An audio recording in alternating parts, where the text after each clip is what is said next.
उपमुख्यमंत्री आणि बीडचे पालकमंत्री अजित पवार आज जिल्ह्याच्या दौऱ्यावर आहेत।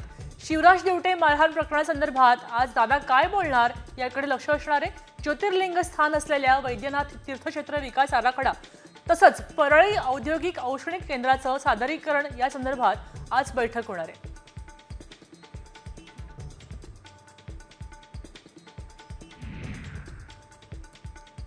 नवी मुंबई महानगरपालिका निवडणूक आता भाजपकडून स्वतंत्रपणे लढवण्यात येते असे संकेत मिळतायत।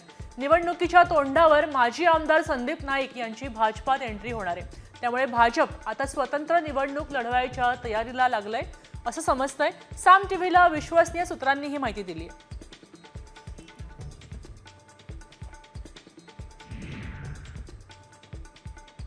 सरपंच संतोष देशमुख हत्या प्रकरणाची आज सुनावणी आहे।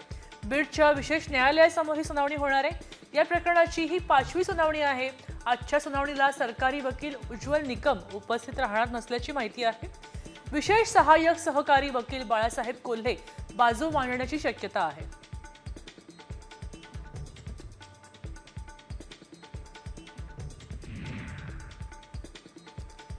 शरद पवारांना त्यांच्या पुण्यातील निवासस्थानी एका शेतकऱ्यानं 3 किलोचा आंबा भेट म्हणून दिलाय।